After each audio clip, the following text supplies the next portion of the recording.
let's just assume that if anyone wants to join us, they can at their own leisure. So let's make a beginning. Here comes Anne.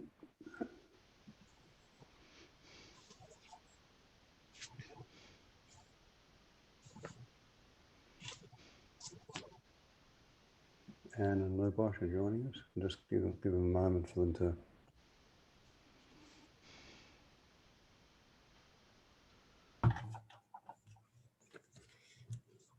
And Lou Bosch is also in Melbourne, Rob. So and Anne is somewhere in the States. I forgot. Hi, Rob.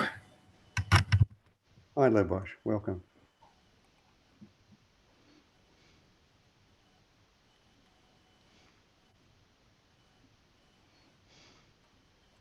Hello, stranger. G'day, Jeanette. Haven't seen you for a while. G'day. Hello, Ernest. Welcome. Welcome. Thank you.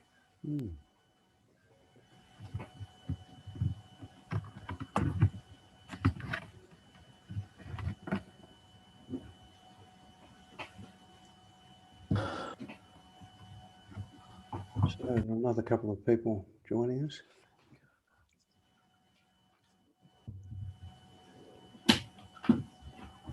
Hello, Larry. Welcome.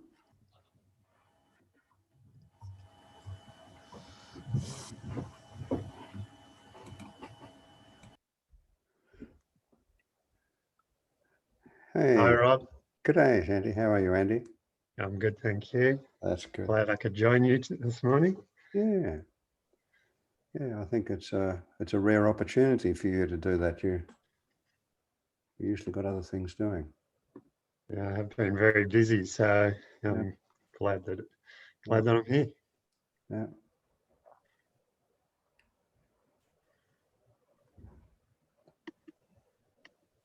So this is always intriguing to me that people sign up for this. It's a no purpose workshop. Well, we are curious to know what is it. Well, very curious. No what's purpose. going on? No purpose. You know, only to listen to you. Yeah, well, or to each other. To your wisdom. I was inspired by, decades ago, a good friend of mine, a psychiatrist in Melbourne, Bill McLeod, ran a workshop with a Buddhist monk called a no purpose workshop. And I didn't get to it, but I was intrigued with what it was all about. And there's something appealing to me about not having a specific purpose, because often we're going to do this, and this is what we're going to focus on, and this is the outcome we're wanting. So I wanted to just set the scene, set the mood. There's an ancient poem that says, sitting quietly, doing nothing, spring comes and the grass grows deep in the forest.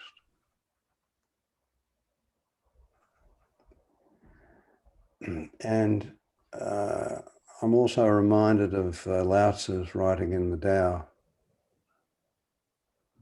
And I'm not going to be able to, I won't say this accurately, but I'll see if I can catch the principle. He says something like, who can wait while the mud settles? There's something about just sitting with some muddiness and just let everything settle so that things can become clear.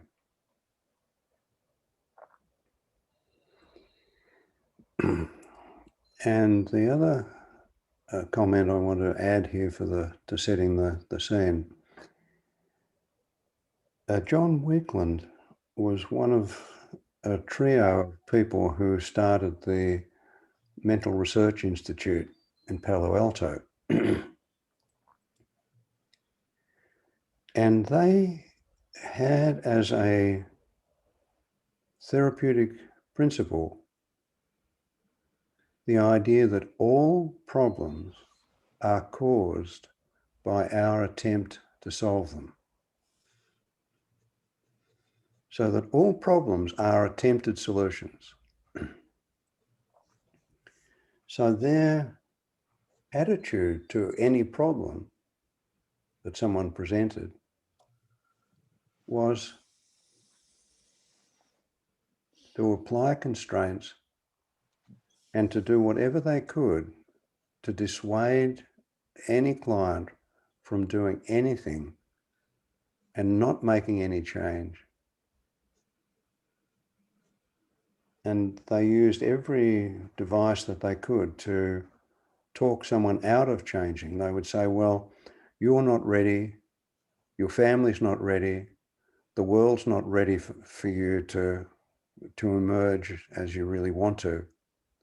So it's best if you don't do anything. And if you have to do something, then just do it as little as possible. So they used a lot of rhetoric, a lot of persuasion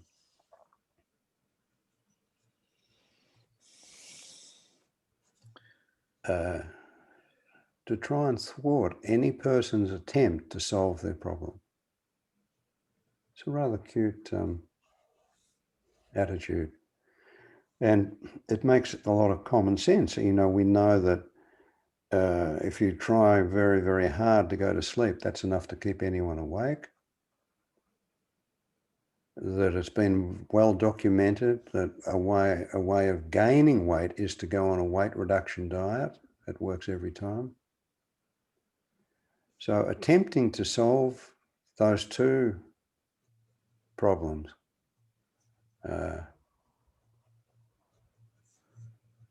is sort of a common everyday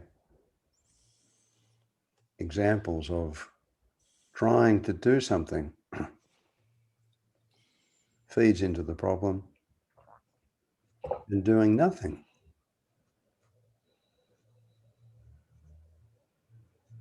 allows for something to settle, to emerge,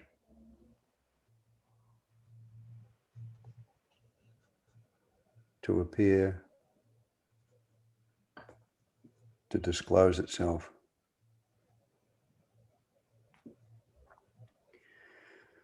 So I wanted to make that noise to set the scene for the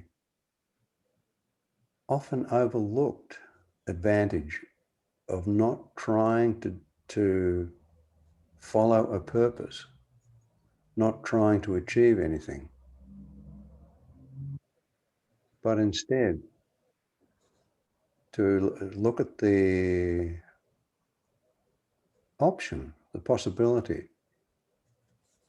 of not trying to achieve a purpose, not trying to succeed at something, but simply allowing the universe to unfold in the way that it's going to. Now, I'm not recommending this as the MRI people did, as an approach to everything. It's just a balancing idea, because I'm informed by Werner Erhard's comment years ago when he said, it's a problem being half-assed, whichever cheek is missing. So if we don't have a purpose, then that's one cheek that's missing. But if we have to have a purpose, then again, that leaves us unbalanced. So I wanted to set the scene with those ideas. And I'm curious about how come you wanted to give up some of your time to be in this conversation. And I'm not going to say what was the purpose of that, but Yeah. you're here for some concern, some reason that you decided that you wanted to. Was it just as we could just tell stories, tell jokes? I don't know. Or for me, Rob, if I could just say something, it was to see if I could improve my backhand in tennis. Well, And I think just from what you've said made me realise that the more I worry about that backhand trying, it just, fails miserably. guaranteed. Ogden Nash wrote so wittily years ago, the centipede, when asked which leg it would move, ended in a ditch. And to build on the tennis metaphor, I remember hearing from some professional tennis player, I can't remember who it was, that if you want to put your opponent off their game, you say to them, that last serve was just marvelous. How did you do that? And the idea was that if you can get your opponent to focus on how they did it, it messes with their game. Yeah. And as far as tennis is concerned, Timothy Galway, he wrote a book years ago, decades ago, called The Inner Game of Tennis. I've ordered it online. Okay. Yeah, he writes in there, he talks about self one and self two, to really quite the equivalent, quite a close equivalent of Erickson's idea of the conscious mind and the unconscious mind. Galway says, you're going to serve a ball, and self one says, that's where I want the ball to go. And they say, that's it, I know where I want it to go. But I don't know how to get it there. So self two, it's up to you to get it there. So self one says, there, that's what I want. And self two says, okay, I'll get it there. And it presupposes and actually helps to generate a lot of trust in the process.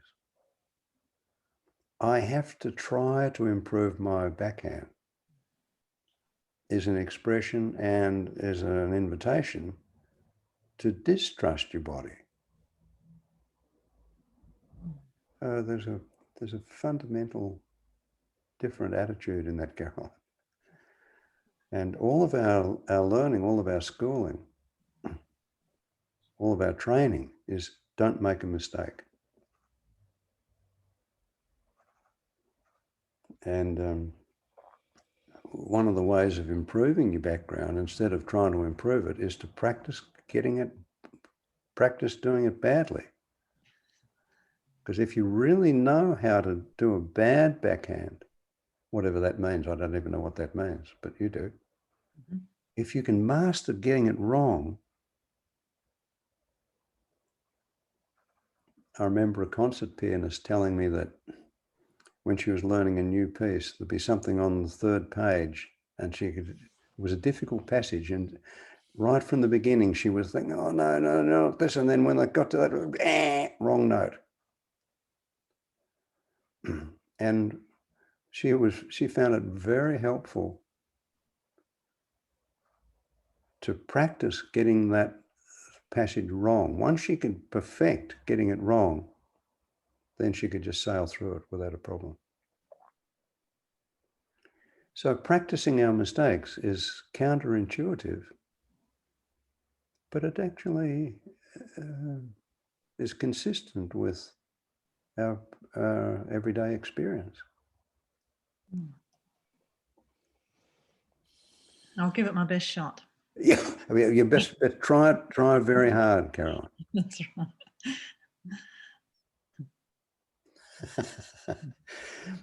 Because if you do give it your best shot, you won't have any clue about how to do that.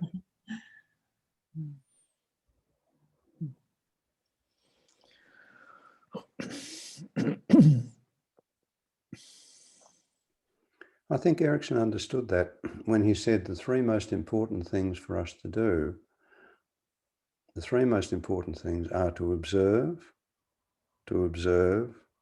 and to observe. And then the corollary to that is to utilize, and utilize, but not try and do anything, not try and change anything, but simply harness the energy that's there and nudge it in a more useful direction.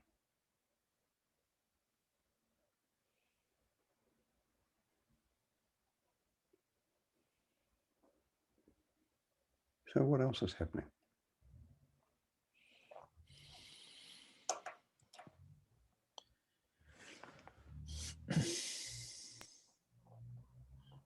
Rob, oh, am I on mute? There you go. Yep. There you go. Yeah, I just wanted to. I just wanted to see you again because Oh, I've missed all our opportunities during the year being busy, and I'm delighted to be able to sit and listen gosh. with only 99 expectations out of 100. Is that all? Okay. Yeah. No, I'm delighted to be here and to see familiar faces and non-familiar faces. Mm. Bonsoir, Marcel, or bonjour. Bonsoir, où êtes-vous là?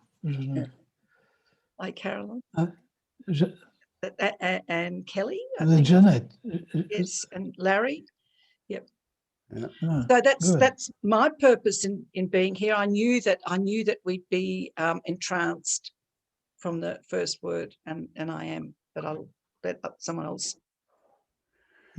So Larry is in an interesting situation here. We've heard about multiple personalities, but Larry had multiple bodies there. There were two of him there for a moment, but he's down to one body now. So there we are. What else is going on? Marcel. Yes, Rob, I think what you are saying is very wise and simultaneously very paradoxical.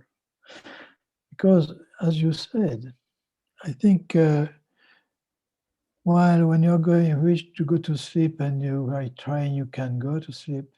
But when you are going to think about not thinking, it's not possible not to think because you are looking precisely. Yeah. That the goal is not to think about anything and to let the mud going down to the bottom of the bottle. Yeah. But even if you are trying to let the mud going down to the bottom of the bottle, you are doing something. You are not thinking about anything. Yeah. But still you are thinking to the process. And behind this, you may put a lot of levels of thinking. It might be physical, it might be poetic, it might be some kind of literature, it might be also related to moral values. Well, you may do a lot about it. Yeah. But this is not thinking about nothing, it's really thinking. So I don't know how it's possible not to think as soon as you are awakened. Yeah. Maybe I'm wrong. I'm Yeah. sure I'm wrong, but it's quite a challenge. But meditation, even in meditation, even in mindfulness, you are thinking a lot. A Buddhist friend of mine, he was in training to be a Buddhist monk,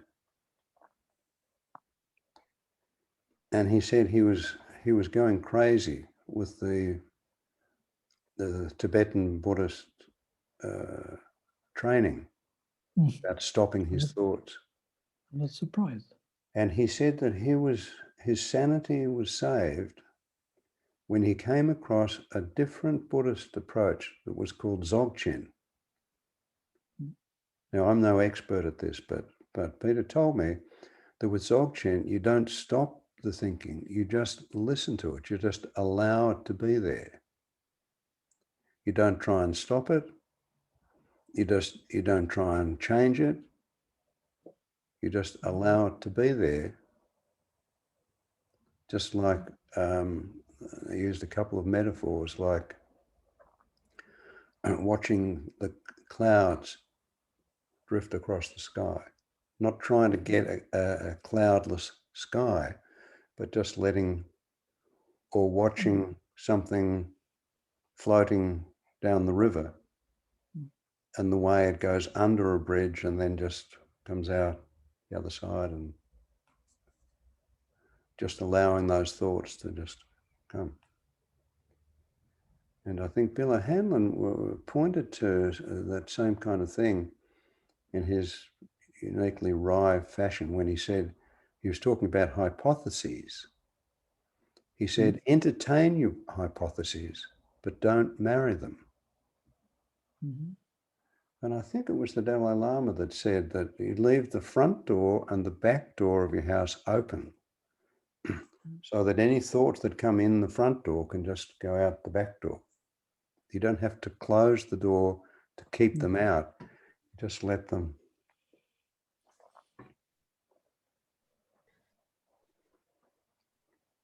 Yeah, I think it's interesting. I've done a lot of meditation, Uh, and exactly what you were just saying then. I think when we allow anything, yeah, then it subsides. The more that we try to resist something, the yeah, more that it persists.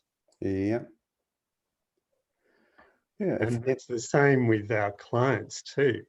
If they're feeling anger or if they're feeling anxious, yeah, just allow them to feel that fully, rather than what they're doing is they're arguing with it, they're pushing it away, and it's almost as if they're fighting themselves.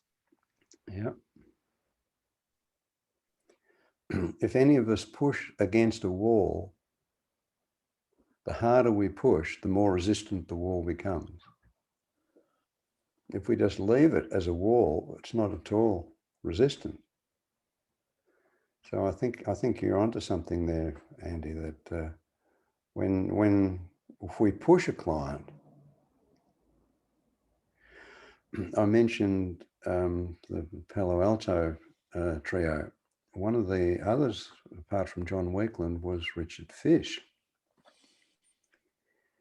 And he talked about at one of the Erickson conferences about the use of brief therapy, what they called their approach, they called it brief therapy, in everyday life. And Dick's wife was a horse person. She used to go to meetings with a horse and jump hurdles. It was a competition, some sort of competition that, and he would go along.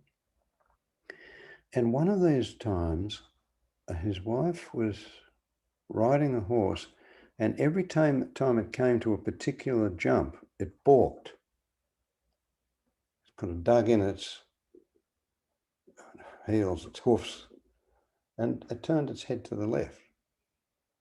So Dick noticed this, and he said to his wife, "Look, I don't know whether this will help, but perhaps you could give it a try.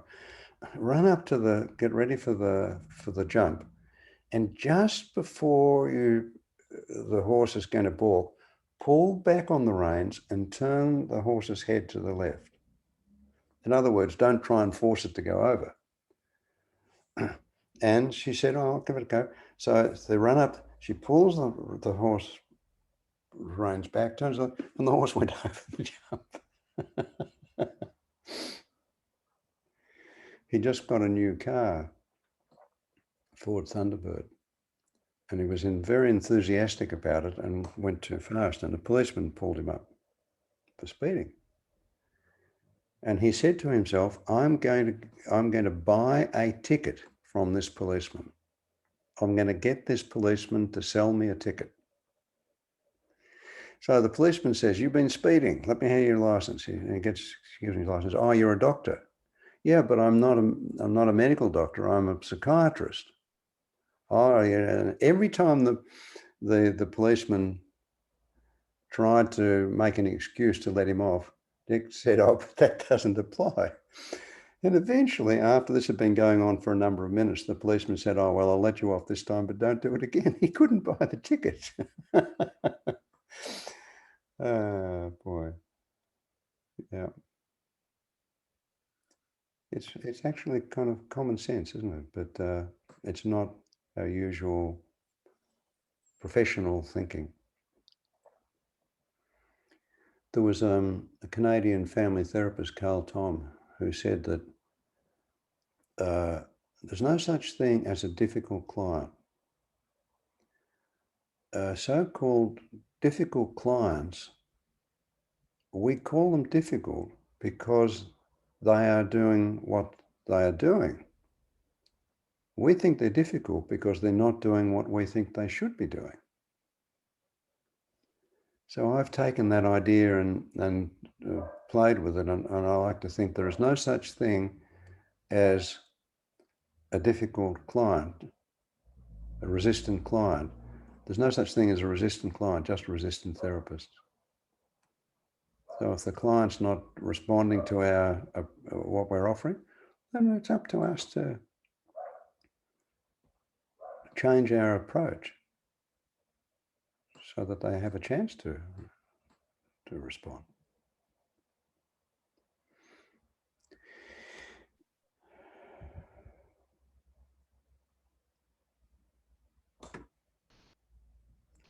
For years, I've been very interested in the topic of purpose. One of my favourite hates is Ayn Rand, and I don't know what you know about her, but she's sort of one of the main ideologies behind the Harvard Business School. Oh, yeah. And she emphasises purpose very strongly. Yeah. And so I was very intrigued. And also it's, you know, I'm a bit younger than you, but my stage in life, I think, well, what am I doing with my next few years? And I do have a sense of purposelessness, but what does organise me is getting together with people. What I do like to do is getting together with people. A lot of thoughts have come while you've been talking. It's very good to listen to you. Oh, really? Mm. Could you tell my wife that? She thinks I'm boring. Well, I guess you should set out to bore her further.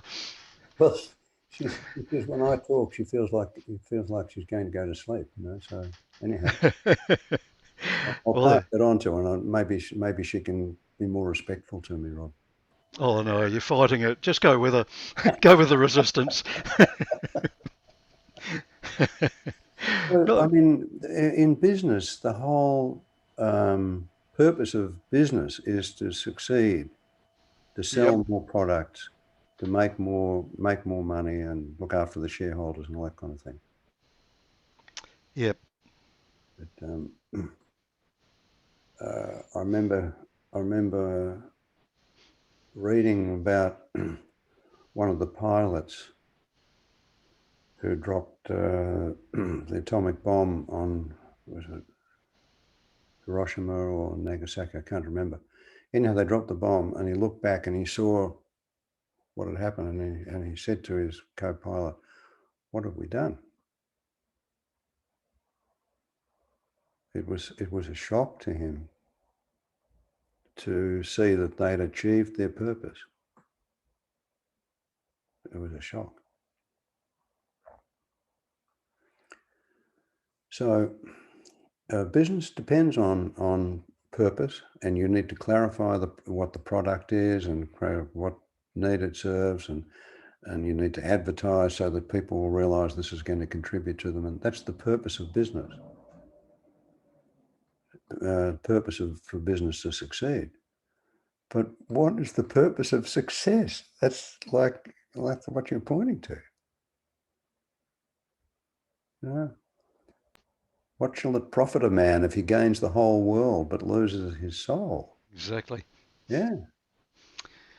I recently came across a theorist. He's a game theorist, so he's a mathematician and analyses games, and he categorises games into infinite games and finite games. Oh, yeah. And the purpose of the finite game is to win, and it needs rules, it needs an audience, whereas the infinite game, the purpose is to sustain the game. And I like that a lot. Oh, that's nice. It's in great contrast, I think, to business, where the purpose is to win and to make money, to succeed. Yes.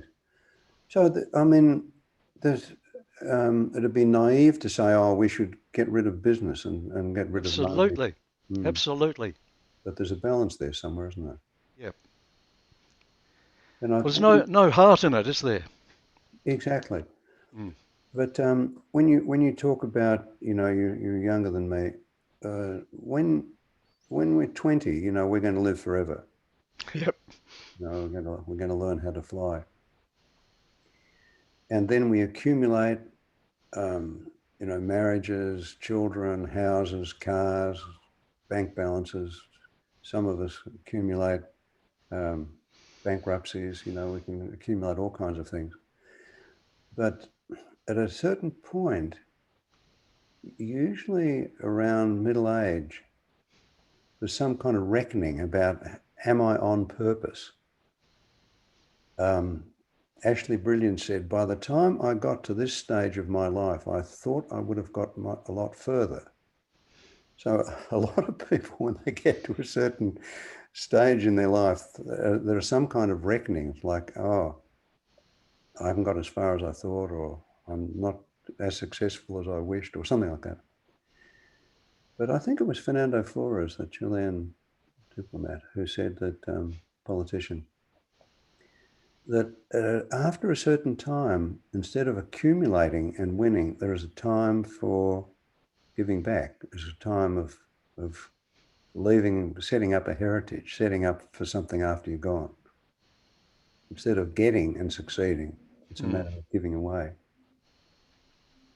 So it's a bit like Ecclesiastes, you know, there's a season for everything under the planet, under the sun. But you always give everything away, don't you, Rob? You can't take it with you. No, not everything. That's right. No. See, this is a strategy, Lou Bosch. I think if I give enough away, people will feel guilty and then they want to give me some money. So it's I'm being strategic. I'm trying to be successful. Yeah.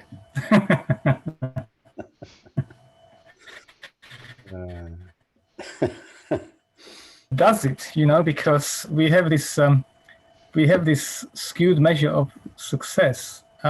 I just, when you were talking about this, I just remembered one of the first clients I had.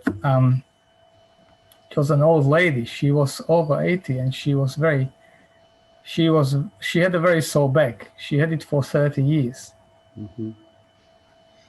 And she has gone to doctors and done all that, but of course, like, she was on painkillers and she wasn't really walking very well. When she came, she could hardly sit down on the chair. And then we had a session for chronic pain, and she could suddenly turn in the chair, you know, she could turn around, and she said, I couldn't turn like this for 10 years. And I said, well, what have you done other than just taking those painkillers? I mean, this was after, you know, afterwards we talked about it a little bit more, and she said, I never done anything. Because I couldn't afford it. Like, I was not very any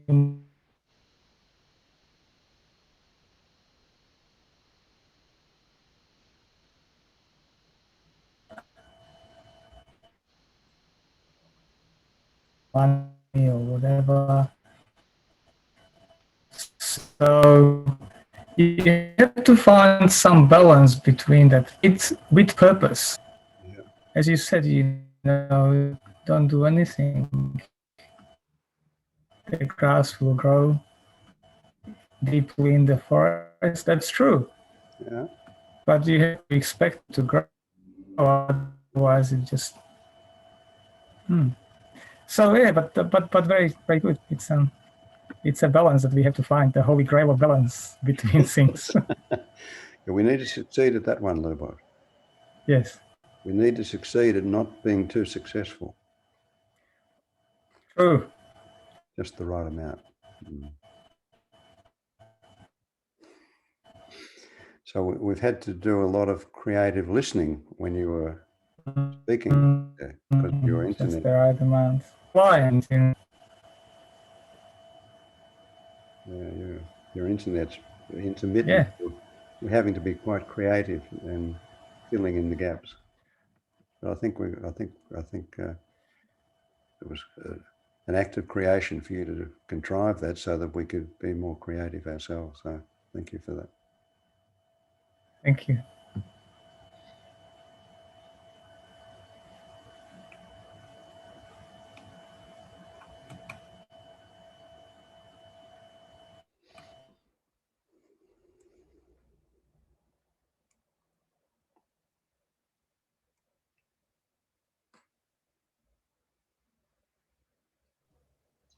So I can say something. I haven't heard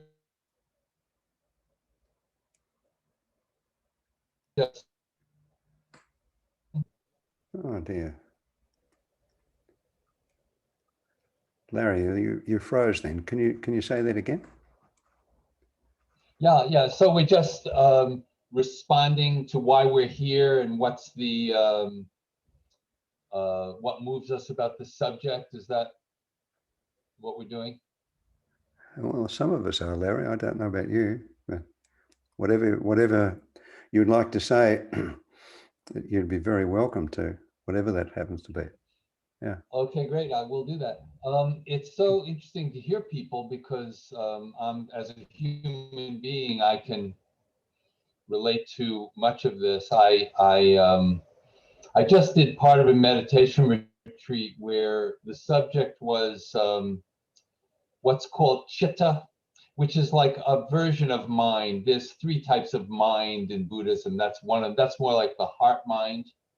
And I've been playing with this experience of mind or awareness and how it intersects with our experience, sensations, thoughts, emotions, desires, and how we get jumbled up around it or roiled up, right? And to learn how to reset. And and so I've noticed that in some ways, I always have something to say, but I'm noticing that the less in some ways is the better. And I hadn't actually expected to speak about tennis, but Carolyn, hopefully we'll get to play at some point in our lives. But I've noticed, I've come back to this recently.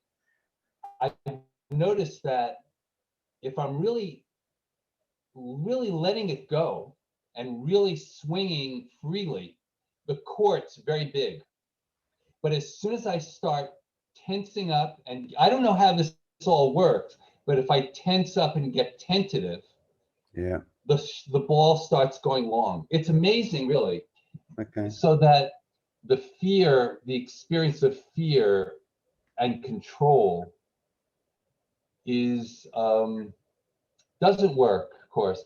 But then how do I? And I'm so interested in how to relate to that. How do I play? How do I make mistakes? How do I forgive myself for making mistakes? How do I learn? Yeah. And more freely play? That's what I'm interested in. Yeah, me too. Me too. Not only with tennis, not only with golf, but in our life, and our relationships. I can have an argument with my wife very easily. All I need to do is to get tense and be right and stick to my guns and dig my heels in, and whoop, here comes an argument. Yeah. Works every time. And some of us are slower learners than others, Larry. So I don't know. Tempted to think that I should become a Buddhist and look at reincarnation, because I don't think I'm going to get it right this time round. Right. but it's Alan Watts, I think, made a really helpful comment here, that when he talked about the journey between the labor ward and the crematorium, he said he thought a journey was not the best metaphor, because the journey seemed to imply a destination. And he expressed a preference for thinking of it not as a journey, but as a dance.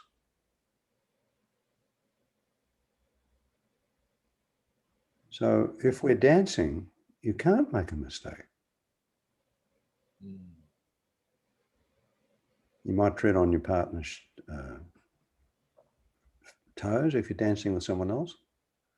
Or maybe if you're dancing by yourself, you'll fall over or bump into something. But it's not a reason to get off the dance floor.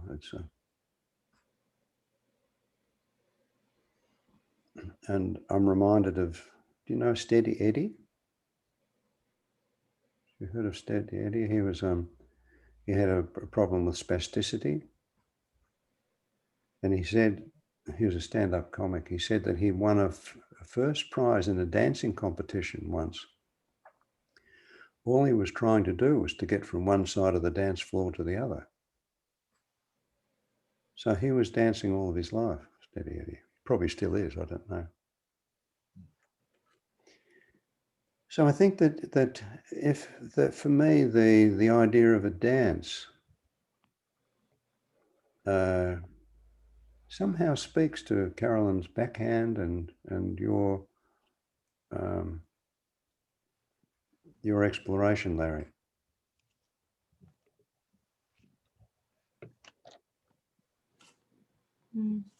So I wanted to say hello to Larry. Hey, Ellen. Larry. I'm reminded when you talk about tennis, Larry, of an exercise you and I once did together where you were having me do a tennis racket in a hypnosis exercise a while ago. But I think this whole topic of where are we going and is this a journey and what you expect ahead resonates with me now since I'm making a career pivot. And I know I'm pivoting, but I'm not exactly sure where I'm going. Okay. So it's kind of moving forward without knowing where the horizon exactly is. Whoa. Whoa. That is an adventure, Ellen. It is an adventure, and I have my coworker here with me. Okay. Yeah. With an adventure like that, I'm reminded of a comment that Humberto Maturana made, you know, the biologist from Chile. He said to one of his co-workers that he was going to run a workshop in America because he was a native Spanish speaker. And his co-worker said, "Oh, that's going to be a challenge for you to do a presentation in English." And Humberto said, "Challenge? Nobody's going to try and kill me. There's no challenge happening. I'm just going to speak in English, you know." But he was a very trusting fella, still is, trusting man. So with the unknown, doesn't have to be a challenge. We don't have to be, to use Larry's word, we don't have to be fearful. So you don't know where the horizon is. No. But you have got a co-worker.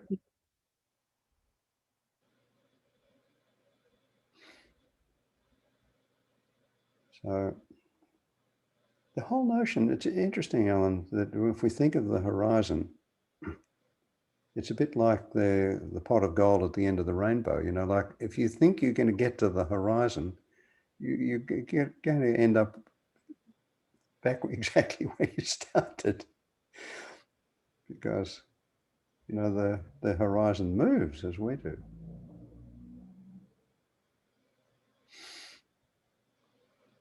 So that's lovely and inspiring to hear that you're making that pivot.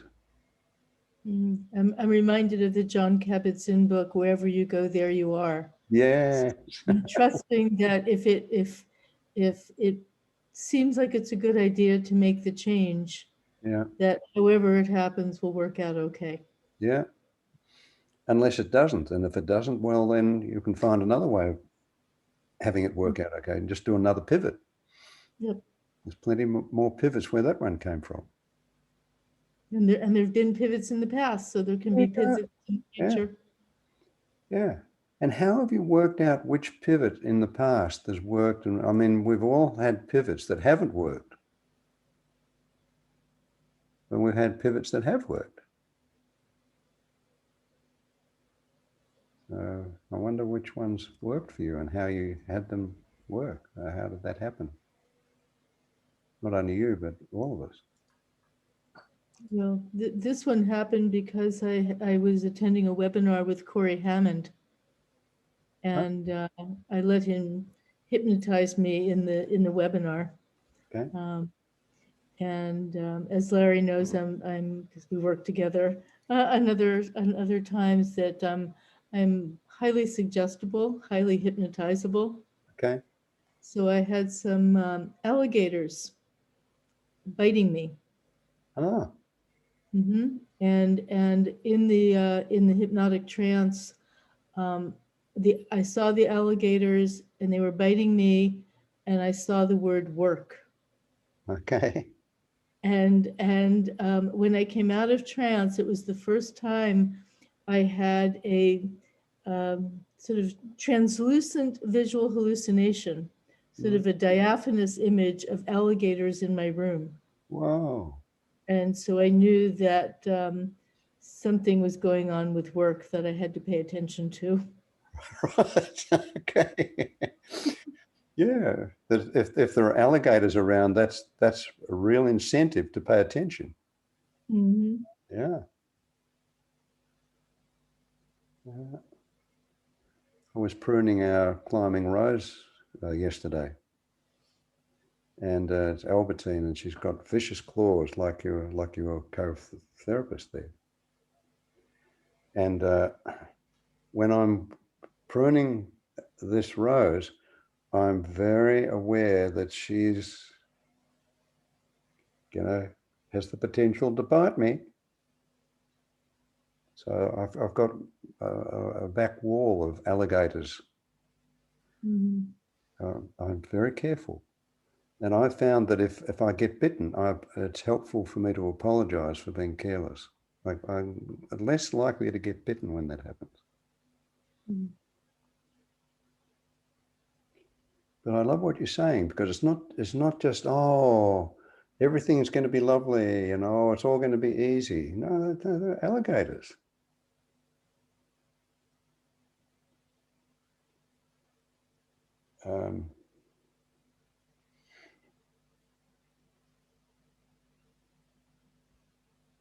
Joseph Campbell made a beautiful invitation to anyone. He said, follow your bliss. Where if you find your bliss and you follow your bliss, it's going to be a good experience. Years later, he said, maybe I should have said, follow your blisters. Because if there is bliss, there are still, like you said, there's work to do. But if we're following our bliss and there's work, the work is not arduous. It's satisfying. It's pleasurable. It's enjoyable, satisfying, nourishing.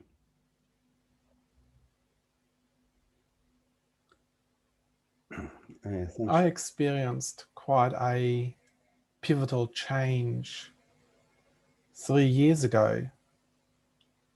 Back then I was extremely focused on my business, making the business successful. Mm-hmm. And I literally had just completed writing down a very detailed vision of how successful my business and my life was going to be. Mm-hmm. And within a couple of hours, I was literally knocked out of that vision by being hit by a car. Oh my goodness. As I was crossing the street. And ever since then, I've really struggled to get back into that, back into the vision, or back into that, struggling with finding a passion. Is it the passion or the purpose, the mission that, everybody sort of talks about? If you want to be successful, you have to be really clear about your mission, or you have to have a very clear mission. And some of the things that have been shared here this morning actually give me a now total different view, that maybe for me it's not actually having that mission, but what I really enjoy about working with people is when I see their realization and their honesty towards themselves and their emotions. Mm, And it just gives me such a buzz. there you go. And, you know, it is the journey. It's not the outcome, it's actually the journey. And I think now it's the clarity that, hey, it's because I really enjoy that. And also probably to some degree, you know, I think I'm probably apt at doing or helping people to get to that point where they can be so raw and so honest with their emotions. So yeah, that's I think that's a really great eye-opener about this no purpose. There was a beautiful line in Richard Attenborough's film Gandhi, where someone asked Gandhi, "What is your plan for India?" And in the film, Gandhi's reply was, "I'm going to continue to do what I'm doing at the moment. And if God is willing, after I've done that, I'll move on to the next thing." He had no plan. But he had, what can you say? He had heart, he had ethics, he had context, he had, like you, to use your words, he was honest with himself and his emotions. It's very clear. That's lovely, Ernest. Lovely. And, you know, when you get run over by a car, get hit by a car like that, you know, I'd like to think that there's nothing like a bit of death to make us appreciate being alive. And just to be alive, you know, you get hit by a car, you could have been killed. So just the fact that you are alive, that is something. That's something. And we just take it for granted. But I bet you don't take it for granted. No. No, that is something. Yeah.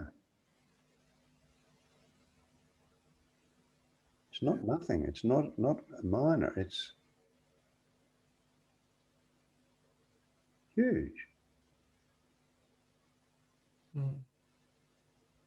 So that driver did you a huge favour by nearly killing you. It probably didn't feel like it at the time, but oh boy. Yeah, exactly. Yeah, thank you for that.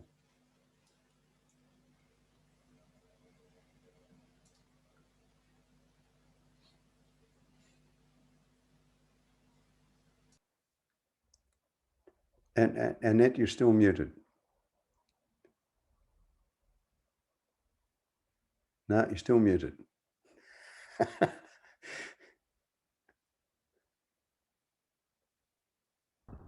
Hey. Yeah. There we go. I'm appreciating in myself at the moment that I dream about where I want to go and what life's about. Just it's a dreamy thing. But when I came to this session, I thought, well, I was thinking, well, I can give myself bad names like you're a workaholic, you're driven, and I'm all of those things. But I am a dreamer, and I've dreamt a fair while ago that I saw myself painting most of the time and gardening most of the time and letting go of a lot of the other things, and I'm actually doing it. And it's always a surprise when I realise I'm doing my dream. Yeah. A surprise, it can even be a shock. Yeah, that's right. I remember talking to a psychiatrist who said that when he was a doctor, training as a doctor, he had a dream of living in a house surrounded by his family and working from home and doing good work. He had that dream. And that kept him going through his medical degree and then through his postgraduate training to become a psychiatrist. And we were having this conversation in the middle of a workshop. And he said, you know, all of this has happened. I'm living my dream. But he said, I feel kind of like unease and I'm drinking too much. And I don't know, there's something not right about it. And we sat down on a park bench. We were walking at lunchtime. And I was feeling cheeky at this time. And I said to him, John, some things you just have to put up with. You had this dream and it's come true. So maybe you just have to suffer it and just put up with it. And he was shocked when I said that. And he was paralyzed and he sat on the bench there, and I got up and walked off, and he was still there a few minutes later. But after that, after he realized that sometimes when our dreams work out, we just have to put up with them, he was able to get on with his life, and the conflict went by him just putting up with it instead of celebrating it. So his problem to continue what Ernest was saying, he had achieved his mission. That was a problem to him. So now what? He was in conflict about it until he wasn't. I was always hopeless at when there was a craze on doing a vision statement. I didn't have a clue when I did it. I could never do a vision statement. Yeah. That's my excuse for being in such a muddle at the moment, and that's. You didn't have a vision. Yeah, well, I think that you and I can claim that we're enlightened. We're beyond such things. So. Or rebellious. Yes. Oh well, I'm not going to go there. Okay. Well, I noticed the time. Is there any other comments that anyone wants to make before we stop today? Just thanks, Rob, and thank you all. It's Yeah. great. Wonderful. Yeah. Yes, thank you, Thanks. everybody. Thanks, Rob. Yeah, thank you. What a weird way of spending time, huh? Thank you. Weird. Thank you, Rob. Okay. Thank you all. Okay. Thank you. Thank you. Thank you for making it happen. Okay. All the best. Yeah. Bye. Bye. Bye.